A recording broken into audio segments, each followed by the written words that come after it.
Hi friends, ఈరోజు మీకు 35 ఇది చిన్న కథ కాదు అనే మూవీని ఎక్స్ప్లెయిన్ చేయబోతున్నాను. మూవీ స్లోగా ఉన్నా కూడా చాలా బాగుంది. ఇంకా ఎవరైనా చూడని వాళ్ళు ఉంటే వీడియోని స్కిప్ చేసి మూవీ చూడండి.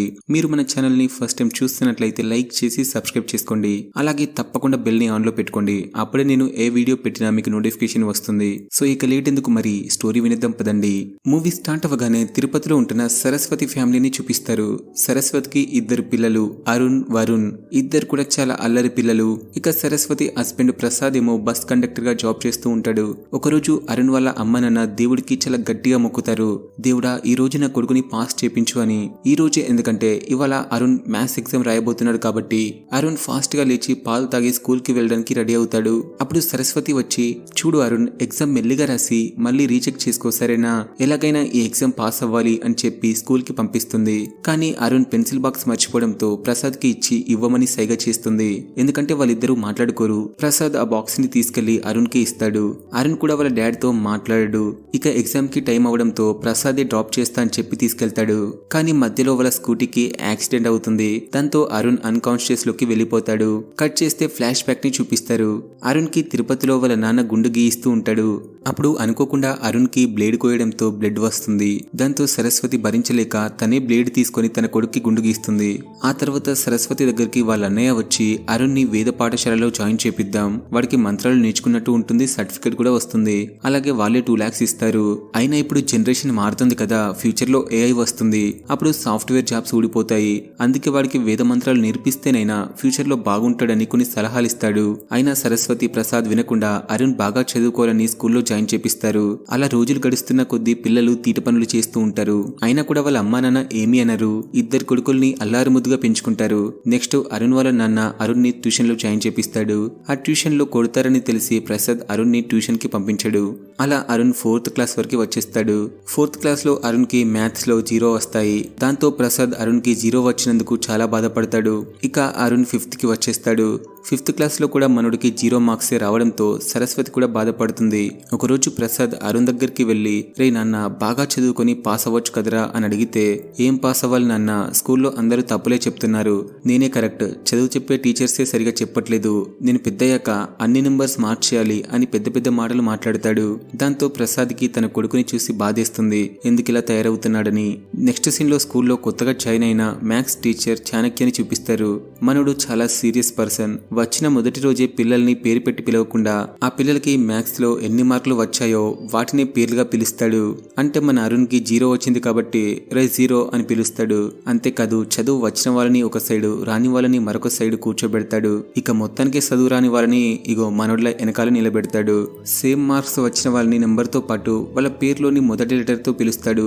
ఎగ్జాంపుల్ గా అఖిల అనే అమ్మాయికి 96 మార్క్స్ వస్తే తనని A96 అని పిలుస్తాడు. ఇక క్లాస్ లో బెస్ట్ ఫ్రెండ్స్ గా ఉన్న అరుణ్ ని వాడి ఫ్రెండ్ పవన్ ని విడగొడతాడు. రే, నువ్వు ఈ 0తో తిరిగితే నువ్వు కూడా 0 అయిపోతావని చెప్తాడు. ఎందుకంటే అరుణ్ ఫ్రెండ్ కి మ్యాథ్స్ లో 100 మార్క్స్ వస్తాయి. సో అందుకే అలా చేస్తాడు. ఇక చాణక్య దృష్టి మొత్తం ఆ 100 మార్క్స్ వచ్చిన పవన్ మీదనే పెడతాడు. రోజు స్కూల్ కి అతనే తీసుకొస్తాడు. ఎందుకంటే అరుణ్ తో వస్తే ఎక్కడ పవన్ కి 0 వచ్చేస్తుందో అనుకుని తనే స్కూల్లో డ్రాప్ చేస్తాడు. ఇది అరుణ్ చూసి తట్టుకోలేక చాణక్య బైక్ పంచర్ చేస్తాడు. దాంతో నెక్స్ట్ డే నుంచి అరుణ్ తన ఫ్రెండ్ తో హ్యాపీగా స్కూల్ కి వచ్చేస్తాడు. మళ్ళీ next day clutch wire cut చేస్తాడు. అలా రోజుకొక వైర్ కట్ చేసి వాళ్ళ సార్ తో ఇద్దరు ఆడుకుంటారు. ఇక 2-3 రోజులు చాణక్య స్కూల్ కి రాడు. దాంతో అరుణ్ మళ్ళీ తన ఫ్రెండ్ దగ్గర ఫస్ట్ బెంచ్ లో కూర్చుని హ్యాపీగా ఆడుకుంటాడు. ఇదంతా చూసి చాణక్యకి చాలా కోపం వచ్చి వాళ్ళిద్దరిని దూరం చేస్తాడు. పవన్ అరుణ్ తో ఉంటే ఎక్కడ పవన్ కి 0 వస్తుందో అని చాణక్య భయపడి పవన్ ని నెల్లూరుకి పంపించేస్తాడు. ఈ విషయం అరుణ్ కి తెలియక పవన్ కోసం చాలా వెతుకుతాడు. చివరికి పవన్ వాళ్ళ ఇంటికెళ్లి అడిగితే నెల్లూరు వెళ్లారని తెలుస్తుంది. అప్పుడే అక్కడికి చాణక్య వచ్చి, రే అరుణ్, మీరు చేసే కథలు నాకు తెలుసు, మీరే కథరా నా బండిగాలి తీసింది, అందుకే వాడు మంచిగా చదువుకోవాలని నేనే నెల్లూరు పంపించేశాని చెప్తాడు. అది వినగానే అరుణ్ కి చాణక్య మీద చాలా కోపం వస్తుంది. వెంటనే ఇంటికి వెళ్లి వాళ్ళ అమ్మని పట్టుకుని పవన్ వెళ్లిపోయాడని చెప్పి చాలా ఏడుస్తాడు. అలా రోజులు గడుస్తున్న కొద్దీ పవన్ వస్తాడని చాలా వెయిట్ చేస్తూ ఉంటాడు. అస్సలు చదువుకోడు, చాలా మూడీగా ఉంటూ పవన్ కూర్చున్న బెంచ్లో ఎవరిని కూర్చొనివ్వడు. నెక్స్ట్ డే చాణక్య అలాగే ప్రిన్సిపల్ కలిసి ప్రసాద్ ని స్కూల్ కి పిలిపించి అరుణ్ గురించి చెప్తారు. చూడండి, మీ అబ్బాయి మిగతా సబ్జెక్ట్స్ లో ఎలా ఉన్నా మ్యాథమెటిక్స్ లో మాత్రం మంచి మార్క్స్ తెచ్చుకోవాలి, ఎందుకంటే లైఫ్ అంటేనే మ్యాథమెటిక్స్ కదా. మీ అరుణ్ని చూసి మరో నలుగురు చెడిపోవడం మాకు ఇష్టం లేదు. అలాగే మా స్కూల్లో ఎవరిని ఫెయిల్ చేయలేం. అలా అని చెప్పి మీ అబ్బాయిని 10th వరకు ప్రమోట్ చేసుకుంటూ వెళ్తే వాడికే ఫ్యూచర్ ఉండదు. సో కొంచెం మీ అబ్బాయిని బుజ్జగించడం ఆపేసి మీరే వాడికి చదువు గురించి చెప్పాలి అనగానే సరే సార్ నేను చూసుకుంటా అని చెప్పి ప్రసాద్ బాధపడుతూ అక్కడి నుంచి వెళ్ళిపోతాడు. నెక్స్ట్ డే అరుణ్ ని 6th క్లాస్ నుంచి 5th క్లాస్ కి షిఫ్ట్ చేస్తారు. అదే క్లాస్ లో వాళ్ళ తమ్ముడు కూడా ఉంటాడు. అరుణ్ రావడం చూసి అందరూ షాక్ అవుతారు. ఎందుకంటే ఆ స్కూల్లో ఇప్పటి వరకు ఎవరు కూడా డిమోట్ కాలేదు కాబట్టి. ఇక అక్కడే ఉన్న చాణక్య మన జీరో గురించి అందరితో చెప్పి లాస్ట్ బెంచ్ లో కూర్చోమని లెసన్ చెప్పడం స్టార్ట్ చేస్తాడు. రే పిల్లలు, minus into minus plus, plus into plus plus అని చెప్తుంటే సడన్ గా అరుణ్ లేచి సార్ 2 సార్లు ఫెయిల్ అవుతే పాస్ చేస్తారా అని అడుగుతాడు. ఏమ్రా జీరో ఆటగా ఉందా అని అడిగితే లేదు సార్, మీరు 2 సార్లు మైనస్ మైనస్ అని చెప్పారు కదా, మైనస్ ఇంటూ మైనస్ ప్లస్ ఎలా అవుతుంది సార్, మీరు చెప్పేది నాకేం అర్థం కావట్లేదు సార్ అని అరుణ్ చెప్పగానే చాణక్యకి చాలా కోపం వచ్చి బెంచ్ పైన నిల్చోమంటాడు. అలాగే అరుణ్ తో ఇప్పటి నుంచి ఎవరు మాట్లాడకండి, వాడితో మాట్లాడితే మీరు కూడా జీరో అవుతారని స్టూడెంట్స్ తో చెప్తాడు. దాంతో ఆ రోజు నుంచి స్టూడెంట్స్ ఎవరు అరుణ్ తో మాట్లాడరు. ఈ విషయం అరుణ్ ఇంటికొచ్చి వాళ్ళ అమ్మతో చెప్తాడు. ఇదే విషయం సరస్వతి వాళ్ళ ఆయన దగ్గరికి వెళ్లి చెప్తే వాణ్ణి నేనే ఫెయిల్ చేపించాను, వాడు 10th కి వెళ్లి ఫెయిల్ అవడం కంటే 6th లో ఫెయిల్ అవడం చాలా బెటర్ కదా అని సరస్వతితో అంటే తను చెంబందుకుని ఒక్కటి పీకి చూడు ప్రసాద్, నువ్వు చేసిన పనికి వాడు స్కూల్ మానేస్తా అంటాడు, అప్పుడేం చేస్తావు, నీకెందుకే నేను చూసుకుంటాలే, వాడికి నేనే సర్ది చెప్పుకుంటాను సరేనా అంటే వద్దులే వాడికి మీరేం చెప్పకండి, ఏదో ఒకటి చెప్పి నేనే వాడి మనసు మారుస్తాలే, అయినా వాడి మంచి కోసమే మీరు అలా చేశారని నాకు తెలుసులే అని చెప్పి అరుణ్ దగ్గరికి వెళ్తుంది. అక్కడ అరుణ్ చాలా కోపంగా కూర్చొని ఉంటాడు. సరస్వతి కూల్ గా మాట్లాడుతూ చూడు అరుణ్, ఒకరి మీద కోపం మరొకరి మీద చూపించడం చాలా తప్పని చెప్తుంది. మరేంటమ్మా, మా సార్ చెప్పే మ్యాథ్స్ మొత్తం తప్పు, కావాలని నన్ను ఫెయిల్ చేశారు, నేను ఆ స్కూల్ కి వెళ్ళను, నన్ను వేరే స్కూల్ కి పంపించండి ప్లీజ్ అని రిక్వెస్ట్ చేస్తాడు. అప్పుడు సరస్వతి అరుణ్ కి వాళ్ళ నాన్న పడే కష్టం గురించి చెప్తూ అరుణ్ మళ్ళీ స్కూల్ కి వెళ్లేలా చేస్తుంది. నెక్స్ట్ డే కొత్త బుక్స్ కొనుక్కోవడానికి షాప్ కి వెళ్తారు. ఆ షాప్ లో కిరణ్మయ్ అనే అమ్మాయిని చూపిస్తారు. తను అనుకోకుండా మన అరుణ్ మీద ఇంకు పడేసి సారీ చెప్తుంది. దాంతో అరుణ్ కి కోపం వచ్చి సైలెంట్ గా అక్కడి నుంచి వెళ్ళిపోతాడు.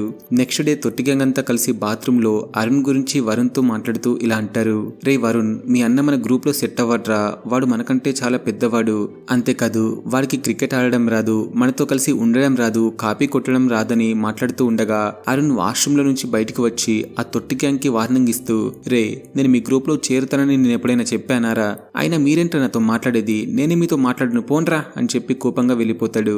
అప్పుడే వాళ్ళ క్లాస్ కి న్యూ అడ్మిషన్ గా కిరణ్మయ్ ఎంట్రీ ఇస్తుంది. తను లేట్ గా వచ్చినందుకు కిరణ్మయ్ ని బయట నిలబెడతాడు. అప్పుడు అటెండర్ వచ్చి సార్ తను మన ప్రిన్సిపల్ గారి మనవరాలు అని చెప్తాడు. దాంతో చాణక్య కిరణ్మయ్ కి రెస్పెక్ట్ ఇస్తూ రామ్మరా వచ్చి క్లాస్ లో కూర్చోమని చెప్తాడు. అప్పుడు తను అరుణ్ వంక చూస్తూ సారీ అని చెప్తూ ఉంటుంది. అది చాణక్య గమనించి ఏంటమ్మా కిరణ్మయ్, మా జీరో గాడు నీకు ముందే తెలుసా అని అడిగితే అవును సార్ మాకు ముందే పరిచయం ఉందని చెప్తుంది. సరే అమ్మా వెళ్ళి ఫస్ట్ బెంచ్ లో కూర్చోమని చెప్తే లేదు సార్ నేను కూడా బ్యాక్ బెంచర్నే అని చెప్పి వెళ్లి లాస్ట్ బెంచ్ లో అరుణ్ పక్కన కూర్చుంటుంది. కిరణ్మయ్ కూడా అరుణ్ లాగానే తెలివైన పిల్ల, వచ్చిన రోజు సార్ కి మెంటలెక్కిస్తుంది. అరుణ్ లాగే డౌట్స్ అడుగుతూ చాణక్యకి బీపీ తెప్పిస్తుంది. ఇక చాణక్య తన దగ్గరికి వెళ్లి చూడమ్మా కిరణ్మయ్, ఆ అరుణ్ గాడు పెద్ద జీరో గాడు, వాడితోని తిరుగుతూ నువ్వు వాడిలాగే తయారవ్వకు అని చెప్తే తనేమో నాకు జీరో అంటేనే ఇష్టమని చెప్తుంది. అది విన్నాక అరుణ్ చాణక్య దగ్గరికి వచ్చి చూడండి సార్, మీరు నన్ను ఎగతాళి చేయడం వల్లే ఇప్పుడు నాలాంటి క్యారెక్టర్ ఉన్న అమ్మాయి వచ్చింది, ఇలా ఎవరిని ఎగతాళి చేయొద్దు అని చెప్పి వెళ్ళిపోతాడు. ఆ తర్వాత అరుణ్ అలాగే కిరణ్మయ్ ఇద్దరు ఫ్రెండ్స్ అవుతారు. ఇక తెలిసిందేగా వాళ్ళ క్లాస్మేట్స్ కూడా కిరణ్మయ్ తో ఫ్రెండ్షిప్ కట్ చేసుకుంటారు. ఎందుకంటే తన ప్రిన్సిపల్ మనవరాలు కాబట్టి ఒకవేళ క్లాస్ లో ఎవరైనా హోంవర్క్ చేయకపోతే తన ప్రిన్సిపల్ కి కంప్లైంట్ ఇస్తుందని భయపడి ముందే ఫ్రెండ్షిప్ కట్ చేసుకుంటారు. దాంతో తను చాలా బాధపడుతూ స్కూల్ వెనకాల వెళ్లి కూర్చుంటుంది. అప్పుడు అరుణ్ వచ్చి ఏంటి కిరణ్మయ్ డల్ గా ఉన్నావేంటి అని అడిగితే ఏం చెప్పను అరుణ్, ఇప్పటికే మా అమ్మకి చాలా సార్లు ట్రాన్స్ఫర్ అయింది, ఏ స్కూల్ కి వెళ్ళినా నాకు ఫ్రెండ్స్ దొరకట్లేదు అని చెప్తుంది. అది విన్నాక అరుణ్ కిరణ్మయ్ ని వాళ్ళ ఇంటికి తీసుకెళ్తాడు. అలా అరుణ్ ఫ్యామిలీ కిరణ్మయ్ తో కలిసి క్వాలిటీ టైం స్పెండ్ చేస్తారు. తను కూడా అరుణ్ తో ఆడుకుంటూ బెస్ట్ ఫ్రెండ్ అయిపోతుంది. అలా ఒక రోజు వాళ్ళ ప్రిన్సిపల్ పిక్నిక్ ప్లాన్ చేస్తాడు. అందరూ పిక్నిక్ వెళ్ళడానికి రెడీగా ఉంటారు. అప్పుడు కిరణ్మయ్ అరుణ్ తో మాట్లాడుతూ మన చాణక్య సార్ పిక్నిక్ కి రాకపోతే చాలా బాగుంటుంది కదా అని చెప్తుంది. అవును కరెక్ట్ కదా అని చెప్పి అరుణ్ చాణక్య పిక్నిక్ కి రాకుండా ఒక ప్లాన్ వేస్తాడు. ముందుగా అతని షర్ట్ మీద అలాగే గ్లాసెస్ మీద పెయింట్ వేస్తాడు. దాంతో చాణక్య గ్లాసెస్ పక్కన పెట్టి మొహం కడుక్కుంటాడు. అదే టైంలో అరుణ్ గ్లాసెస్ తీసుకెళ్లి పిక్నిక్ వెళ్లే బస్ కింద పెడతాడు. ఇటువైపు చాణక్య కళ్ళకి ఏమీ కనిపించదు. వెంటనే గ్లాసెస్ వెతకమని అటెండర్ కి చెప్తాడు. ఇక అతని గ్లాసెస్ కనిపించకపోవడంతో వాళ్ళతో పాటు పిక్నిక్ కి వెళ్ళాడు. వీళ్ళు మాత్రం హ్యాపీగా చెన్నై బీచ్ దగ్గరికి వెళ్లి మస్త్ ఎంజాయ్ చేస్తూ ఆడుకుంటూ ఉంటారు. కొందరు క్రికెట్ ఆడుతుంటే వీరిద్దరు కలిసి చెస్ ఆడుకుంటూ ఉంటారు. అప్పుడే వాళ్ళ ఫ్రెండ్స్ వచ్చి కిరణ్మయ్ ని ఆడడానికి పిలుస్తారు. దాంతో తను అరుణ్ కి మళ్ళీ వస్తానని చెప్పి వాళ్ళతో క్రికెట్ ఆడడానికి వెళ్తుంది. అరుణ్ ఏమో ఒంటరిగా కూర్చొని చెస్ ఆడుతూ ఉంటాడు. కాసేపటి తర్వాత కిరణ్మయ్ వచ్చి, చూడు అరుణ్, నేను మన ఫ్రెండ్స్ తో క్రికెట్ ఆడి కప్పు కొట్టి తీసుకొచ్చాను చూడు అని చెప్తుంది. అవునా, వాళ్ళు మన ఫ్రెండ్స్ కాదు, క్రికెట్ ఆడడం కోసం నీతోని ఫ్రెండ్లీగా ఉన్నారంతే, మొన్న నాతో వాళ్ళు గొడవ పెట్టుకున్నారని చెప్తాడు. సరేలే అరుణ్, కానీ గొడవల వల్లే ఫ్రెండ్స్ అవుతారని మనడుకి చెప్తుంది. అవన్నీ నాకు తెలియదు కిరణ్మయ్, నీకోసం నేను చాణక్య సార్ గ్లాసెస్ తీసేసా, అది ఫ్రెండ్షిప్ అంటే, వాళ్ళది కాదని చెప్తాడు. వీళ్ళు మాట్లాడుకున్నదంతా వాళ్ళ క్లాస్ మానిటర్ వినేసి వెళ్లి చాణక్యకి చెప్తాడు. అప్పుడు చాణక్యకి చాలా దెబ్బలు తగిలి ఉంటాయి, ఎందుకంటే నిన్న కళ్ళు సరిగా కనిపించకపోయినా బైక్ డ్రైవ్ చేయడంతో యాక్సిడెంట్ అవుతుంది. సో తన హ్యాండ్ కి చాలా దెబ్బలు తగులుతాయి. ఇక అరుణ్ గ్లాసెస్ తీసేసిన విషయం చాణక్య ప్రిన్సిపల్ తో చెప్తాడు. వెంటనే ప్రిన్సిపల్ అరుణ్ వాళ్ళ పేరెంట్స్ ని పిలిపించి చాలా క్లాస్ పీకుతాడు. మీరే సరిగ్గా ఉంటే ఈ రోజు మీ కొడుకు ఇలా ఉండేవాడా అని చెప్పి అరుణ్ ని కొన్ని రోజులు సస్పెండ్ చేస్తాడు. దాంతో అరుణ్ వాళ్ళ నాన్నకి చాలా కోపం వచ్చి అరుణ్ ని కొడతాడు. వాళ్ళ అమ్మ సరస్వతి కూడా చాలా కోపంగా ఉంటుంది. ఆ రోజు నైట్ అరుణ్ తో సరిగా ఎవరూ మాట్లాడరు. ముఖ్యంగా వాళ్ళ నాన్న అయితే చాలా కోపంగా ఉంటాడు. మనం వాడిని చిన్నప్పుడే కొట్టి ఉంటే ఇప్పుడు ఇలా చేసేవాడు కాదని తన వైఫ్ తో చెప్తాడు. అరుణ్ మీద ఎంత కోపం ఉన్నా లోపల ప్రేమ మాత్రం అలాగే ఉంటుంది. అది అర్థం చేసుకోక అరుణ్ ఇంట్లో నుంచి పారిపోయి రైల్వే స్టేషన్ కి వెళ్లిపోతాడు. అలా కాసేపటికి అరుణ్ కనిపించకపోవడంతో ముగ్గురు కలిసి తిరుపతి మొత్తం వెతుకుతూ ఉంటారు. అరుణ్ ఏమో విజయవాడ వెళ్లే ట్రైన్ లో కూర్చొని బాధపడుతూ ఉంటాడు. అప్పుడే వాళ్ళమ్మ గుర్తొచ్చి ట్రైన్ దిగుదాం అనుకుంటాడు. కానీ అంతలోనే ట్రైన్ స్టార్ట్ అయిపోతుంది. ఇక ఏం చేయాలో అర్థం కాక డోర్ దగ్గర నిల్చుంటాడు. మరొకవైపు అరుణ్ వాళ్ళ అమ్మ నాన్న కనిపించిన ప్రతి ఒక్కరిని అరుణ్ ఫోటో చూపించి అడుగుతూ ఉంటారు. అప్పుడే సరస్వతి వాళ్ళ అన్నకి ఒక కాల్ వస్తుంది. అతనికి తెలిసిన ఒక ఆంటీ కాల్ చేసి, మీ అబ్బాయి నాకు ట్రైన్ లో కనిపించాడు, మీ ఇంటికి తీసుకొచ్చాను, త్వరగా రాండి అని చెప్తుంది. అది వినగానే సరస్వతి ఫాస్ట్ గా ఇంటికి వెళ్లి అరుణ్ ని ఒక్కడి పీకి, రే ఏంట్రా నువ్వు, అమ్మ నాన్న ఒక్క మాట కూడా అనకూడదా, ఇంకొకసారి ఇలా చేయకని చెప్తుంది. ఆ తర్వాత అరుణ్ ని సేఫ్ గా తీసుకొచ్చిన ఆంటీ దగ్గరికి వెళ్లి, మీరు చేసిన ఈ హెల్ప్ ఎప్పటికీ మర్చిపోం మేడం, థ్యాంక్స్ అని చెప్తారు. అప్పుడే అరుణ్ వాళ్ళ దగ్గరికి వచ్చి మళ్ళీ ఎప్పుడు ఎలాంటి పిచ్చి పని చేయనని చెప్తాడు. నెక్స్ట్ డే కిరణ్మయ్ అలాగే వరుణ్ ఇద్దరు కలిసి ప్రిన్సిపల్ దగ్గరికి వెళ్లి, చూడండి సార్, ఆ రోజు వరుణ్ మా కోసమే అలా చేశాడు. పిక్నిక్ రోజు కూడా చాణక్య సార్ మాకు మ్యాథ్స్ చెప్తానని అన్నాడు. అందుకే మేమందరం కలిసి సార్ని వద్దనుకున్నామని చెప్పి అరుణ్ కి ఇచ్చిన పనిష్మెంట్ ని వెనక్కి తీసుకోమని చెప్తుంది. అది విని ప్రిన్సిపల్, అంటే మీ క్లాస్ మొత్తం చాణక్య సార్ని వద్దనుకున్నారా అని అడిగితే, అవును సార్, మేమందరం వద్దనుకున్నాం అని అబద్ధం చెప్తారు. సరే అని చెప్పి ప్రిన్సిపల్ ఒక కండిషన్ పెడతాడు. మీ క్లాస్ మొత్తం అరుణ్ కి సపోర్ట్ గా ఉంటే అరుణ్ పనిష్మెంట్ ని నేనే క్యాన్సిల్ చేస్తా, సరే రేపు అరుణ్ ని స్కూల్ కి తీసుకొని రాండి అని చెప్తాడు. అది వినగానే కిరణ్మయ్ చాలా హ్యాపీగా ఫీల్ అవుతుంది. మరొక వైపు ప్రసాద్ అరుణ్ ని వేద పాఠశాలలో జాయిన్ చేపిద్దాం అనుకుంటాడు. కానీ అరుణ్ వెళ్ళనని చెప్తూ, నేను ఏ స్కూల్ కి వెళ్ళను, అమ్మతోని ఇంట్లోనే ఉంటానని కోపంగా చెప్తాడు. దాంతో వాళ్ళ నాన్నకి చాలా కోపం వచ్చి, రే అరుణ్, ఇలా మళ్ళీ నకరాలు చేసినావు అనుకో బాగోదు చెప్తున్నా, నువ్వు వచ్చినా రాకపోయినా పంతులు వెళ్లే స్కూల్ కి పంపిస్తా అని గట్టిగా చెప్తాడు. వాళ్ళ నాన్న అలా గట్టిగా చెప్పడంతో పిల్లలిద్దరూ చాలా భయపడిపోయి వాళ్ళ అమ్మ దగ్గరికి వెళ్లిపోతారు. నెక్స్ట్ డే సరస్వతి ప్రసాద్ నిద్ర లేవకుండా అలారం టైం మార్చేస్తుంది. అలాగే పిల్లలిద్దరిని స్కూల్ కి రెడీ చేసి, మీ నాన్న స్కూల్ కి వెళ్ళడానికి ఒప్పుకున్నారు, జాగ్రత్తగా వెళ్ళండి అని చెప్పి పంపించేస్తుంది. పిల్లలు వెళ్లిన కాసేపటికే ప్రసాద్ నిద్రలేచి, అరుణ్ స్కూల్ కి ఎందుకు పంపించినవే అని సరస్వతిని తిడతాడు. ఆ విషయంలో వాళ్ళిద్దరికి చాలా పెద్ద గొడవ జరుగుతుంది. ప్రసాద్ సరస్వతిని తిడుతూ, నాకు చెప్పకుండా అన్ని నువ్వే చెయ్యి, ఇక నేనెందుకే, నువ్వేమో 10th ఫెయిల్, వాడేమో 5th ఫెయిల్, సరిపోయారు ఇద్దరు కలిసి ఏం చేస్తారో చేసుకోండి, వాడు మ్యాథ్స్ పాస్ అయితే నాదే తప్పని ఒప్పుకుంటా, అంతవరకు నోరు మూసుకొని కూర్చుంటా అని చెప్పి సరస్వతితో మాట్లాడడం మానేస్తాడు. మరొక వైపు అరుణ్ స్కూల్ కి వెళ్ళగానే అతని క్లాస్మేట్స్ అరుణ్ ని చూసి, చీ వీడు మళ్ళీ వచ్చాడేంట్రా బాబు అని మనసులో అనుకుంటూ ఉంటారు. కాసేపటి తర్వాత కిరణ్మయ్ క్లాస్ రూమ్ లోకి వెళ్లి అరుణ్ గురించి వాళ్ళ క్లాస్మేట్స్ తో చెప్తూ, చూడండి ఫ్రెండ్స్, అరుణ్ నేను చెప్తేనే సార్ పిక్నిక్ కి రాకుండా చేశాడు, సో అరుణ్ చాలా మంచివాడు, మనందరం వాడికి సపోర్ట్ చేస్తే ఈ రోజు నుంచి వాడు మనతో ఉంటాడు, లేదంటే ప్రిన్సిపల్ సార్ టీసీ ఇచ్చి పంపించేస్తారని చెప్తుంది. అలా అరుణ్ గురించి చాలా మంచి విషయాలు చెప్తుంది. అప్పుడే ప్రిన్సిపల్ వచ్చి అరుణ్ ని సపోర్ట్ చేసే వాళ్ళు రైట్ సైడ్ ఉండమని, సపోర్ట్ చేయని వాళ్ళు లెఫ్ట్ సైడ్ ఉండమని చెప్తాడు. అప్పుడు చాలా మంది స్టూడెంట్స్ అరుణ్ కి సపోర్ట్ గా ఉంటారు.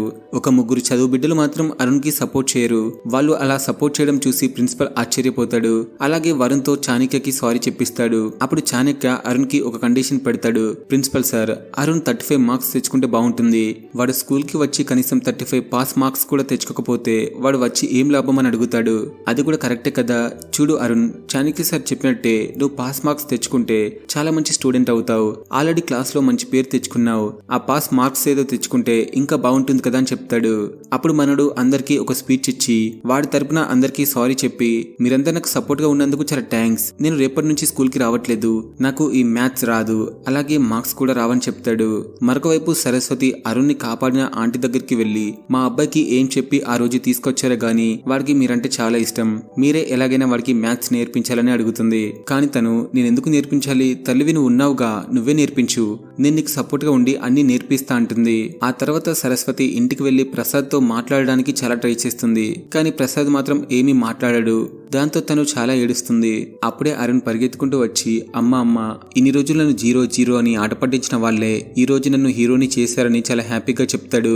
అది వినగానే సరస్వతికి ఒక ఐడియా వస్తుంది. రేయ్, ఇన్ని రోజులు నువ్వు జీరోగా ఉన్నప్పుడు ఎవరు సపోర్ట్ చేయలేదు, కానీ ఈ రోజు కొందరు సపోర్ట్ చేసేసరికి నీకు బలం వచ్చింది కదా. ఈ రోజు నీకు 3 ఫ్రెండ్స్ మాత్రమే సపోర్ట్ చేయలేదు, కానీ 10 మంది సపోర్ట్ చేశారు కదా. అలాగే నువ్వు చేసే మ్యాథ్స్ లో 0 పక్కన 10 చేరితే నీకు బలం ఎందుకు రాదురా? నువ్వు మ్యాథ్స్ నేర్చుకుంటున్నావు, నేను నేర్పిస్తా, రెడీగా ఉండమని చెప్తుంది. ఇక అరుణ్ కి నేర్పించడానికి ముందు తను ఆ ఆంటీ దగ్గరికి వెళ్లి మ్యాథ్స్ నేర్చుకుంటుంది. యాక్చువల్ గా సరస్వతి తెలుగు మీడియం చదివింది కదా, తనకి ఇంగ్లీష్ లో ఉన్న మ్యాథ్స్ సరిగా అర్థం కాదు. అయినా కూడా అరుణ్ కోసం కష్టపడి నేర్చుకుని అరుణ్ కి వెళ్లి నేర్పిస్తుంది. తను ఎల్కేజీ నుండి 5th క్లాస్ వరకు అన్ని నేర్చుకుని అరుణ్ కి నేర్పిస్తుంది. అరుణ్ కూడా బాగా నేర్చుకుంటూ ఉంటాడు. ప్రసాద్ కి కూడా సరస్వతితో మాట్లాడాలని ఉంటుంది, కానీ తనని మళ్ళీ డిస్టర్బ్ చేయడం ఎందుకులే అని చెప్పి సైలెంట్ గా ఉంటాడు. అలా రోజులు గడుస్తున్న కొద్దీ అరుణ్ కి చాలా మ్యాథ్స్ నేర్పిస్తుంది. ఇక ఫైనల్ గా 5th క్లాస్ సిలబస్ మాత్రమే మిగులుతుంది. ఇక మనడు కొంచెం షార్ప్ అవుతాడు. అలా ఒక రోజు చాణక్య అరుణ్ వాళ్ళ ఇంటికి వచ్చి సరస్వతితో మాట్లాడుతూ, చూడండి, ఇప్పుడు మీ అబ్బాయిలో కొంచెం మార్పు వచ్చింది, అది మీ వల్లే అని నాకు తెలుసు. మీరేం చదువుకున్నారు అని అడిగితే నేను 10th ఫెయిల్ అని చెప్తుంది. తను 10th ఫెయిల్ అని తెలిసి సరస్వతిని ఇండైరెక్ట్ గా అవమానిస్తాడు. అయినా కూడా తను పట్టించుకోకుండా, చూడండి సార్, మా అబ్బాయిని జీరో అని పిలవకండి అని చెప్తుంది. అయినా కూడా చాణక్య జీరో అనే పిలుస్తాడు. ఎంత చెప్పినా కూడా సార్ వినట్లేదని చెప్పేసి తను కూడా ఇండైరెక్ట్ గా చాణక్యని అవమానించి ఇంట్లో నుంచి పంపించేస్తుంది. దాంతో చాణక్యకి కూడా చాలా కోపం వచ్చి యాన్యువల్ పేపర్ ని చాలా హార్డ్ గా తయారు చేసి ప్రిన్సిపల్ దగ్గరికి వెళ్లి ఇస్తాడు. ఆ పేపర్ ని ప్రిన్సిపల్ చూసి, చూడండి సార్, ఇది 5th క్లాస్ క్వశ్చన్ పేపరా లేక ఐఐటి క్వశ్చన్ పేపరా, ఇలా తయారు చేశారు ఏంటని అడిగితే, లేదు సార్, మన స్కూల్ రూల్ ప్రకారమే తయారు చేశా అని చెప్తాడు. చాణక్య వెళ్లిపోయాక ప్రిన్సిపల్ సరస్వతికి కాల్ చేసి, చూడమ్మా సరస్వతి, అరుణ్ మ్యాథ్స్ లో పాస్ అవ్వాలంటే ఇంపార్టెంట్ క్వశ్చన్స్ చదివితే సరిపోదు, సిలబస్ మొత్తం చదవాలని చెప్తాడు. దాంతో తను షాక్ అవుతుంది. ఎందుకంటే కొన్ని రోజులు మనడికి ఫీవర్ వచ్చుండే, అప్పుడు సరిగా చదవలేదు. ఇప్పుడు చదువుదామన్నా కూడా టైం ఉండదు. దాంతో అరుణ్ ఎక్కడ ఫెయిల్ అవుతాడేమోనని చాలా బాధపడుతుంది. అప్పుడు అరుణ్ వచ్చి, చూడమ్మా, నేను ఇప్పుడు మ్యాథ్స్ బాగానే చేస్తున్నాను కదా, మీరు ప్రిన్సిపల్ సార్ తో మాట్లాడండి, నెక్స్ట్ టైం 35 కాదు 100 తెచ్చుకుంటాడని చెప్పండి అని వాళ్ళ అమ్మని అడుగుతాడు. అప్పుడు వాళ్ళ అమ్మ అంటుంది, చూడు అరుణ్, ఇంత చదివి మళ్ళీ వెనకడుగు ఎందుకు వేస్తున్నావు చెప్పు, అయినా నెక్స్ట్ టైం నువ్వు 100 తెచ్చుకుంటావంటే నేను నమ్ముతాను, కానీ మిగతా వాళ్ళు నమ్మాలి కదా అని చెప్పి కాసేపు మోటివేషన్ స్పీచ్ ఇస్తుంది. దాంతో మనడు కొంచెం మోటివేట్ అవుతాడు. అదే మోటివేషన్ తో ఆ రోజు నైట్ అంతా చదివి మార్నింగ్ స్కూల్ కి రెడీ అవుతాడు. ఆ తర్వాత వాళ్ళ అమ్మ నాన్న అరుణ్ కోసం దేవుడికి మొక్కడం అన్ని అయిపోయాక వాళ్ళ నాన్న అరుణ్ ని స్కూల్ కి తీసుకెళ్తుంటే యాక్సిడెంట్ అవుతుంది. దాంతో ప్రసాద్ పిల్లాడి పరిస్థితి చూసి కారులో హాస్పిటల్ కి తీసుకెళ్తూ ఉంటాడు. దారి మధ్యలో అరుణ్ కళ్ళు తెరిచి, అమ్మో నా ఎగ్జామ్ అని చెప్పి కారు దిగేసి ఎగ్జామ్ రాయడానికి స్కూల్ కి వెళ్తాడు. వాళ్ళ నాన్న ఎంత చెప్పినా వినకుండా క్లాస్ కి వెళ్తాడు. క్లాస్ లో చాణక్య ఉంటాడు. లేటుగా వచ్చినందుకు చాణక్య అరుణ్ ని ఎగ్జామ్ కి అలౌ చేయడు. అప్పుడు అరుణ్ ఫ్రెండ్స్ అందరూ కలిసి చాణక్య సార్ ని అడ్డుకొని అరుణ్ ఎగ్జామ్ రాసేలా చేస్తారు. కానీ టైం తక్కువగా ఉండడంతో సగం మాత్రమే రాస్తాడు. అలా ఎగ్జామ్స్ అన్ని అయిపోయాక అరుణ్ వాళ్ళ తమ్ముడితో మాట్లాడుతూ, ఏరా వరుణ్, నేను పాస్ అవుతానా ఫెయిల్ అవుతానా అని అడిగితే, అరే అన్నయ్య, ఇప్పటికే 100 సార్లు అడిగావు, పాస్ అవుతావు లేరా అని చెప్తాడు. అప్పుడు వాళ్ళ నాన్న రిజల్ట్ తీసుకుని వస్తాడు. వాళ్ళ నాన్న మొహం చూసి అరుణ్ చాలా డల్ గా వాళ్ళ అమ్మ దగ్గరికి వెళ్లి, నాన్న చాలా డల్ గా వచ్చారు, నేను ఫెయిల్ అయిపోయా అని చెప్తాడు. అయితే ఏంట్రా, నువ్వు ట్రై చేసావు కదా, అదే గొప్ప అని వాళ్ళ అమ్మ మోటివేట్ చేస్తుంది. అప్పుడే ప్రసాద్ వచ్చి రిజల్ట్స్ చదువుతూ ఉంటాడు. మనోడికి అన్ని సబ్జెక్ట్స్ లో 80+ మార్క్స్ వస్తాయి. మ్యాథమెటిక్స్ లో మాత్రం 35 వచ్చాయని చెప్పగానే సరస్వతి మాత్రం చాలా ఆనందపడుతుంది. వెంటనే అందరికీ స్వీట్ ఇస్తుంది. అప్పుడే ప్రసాద్ తనతో చాలా రోజుల తర్వాత మాట్లాడతాడు. ఆ హ్యాపీనెస్ ని తట్టుకోలేక తన 10th పాస్ అయిన సర్టిఫికేట్ తీసుకొచ్చి చూపిస్తుంది. యాక్చువల్ గా తను అరుణ్ కి చదువు చెప్పడమే కాకుండా తను కూడా 10th కి ప్రిపేర్ అవుతుంది. ఇక అప్పుడే వాళ్ళ ఇంటికి చాణక్య సార్ వచ్చి జీరోతో పిలవకుండా వాడి పేరు పెట్టి గౌరవంగా పిలుస్తాడు. అంతేకాదు నెల్లూరు నుంచి అరుణ్ ఫ్రెండ్ పవన్ ని కూడా తీసుకుని వస్తాడు. వాని చూసి అరుణ్ చాలా హ్యాపీగా ఫీల్ అవుతాడు. ఇక్కడతో మూవీ అయిపోతుంది ఫ్రెండ్స్. మూవీ ఎలా అనిపించిందో కామెంట్ చేసి, ఎక్స్ప్లెనేషన్ నచ్చితే లైక్ చేసి సబ్స్క్రైబ్ చేయండి.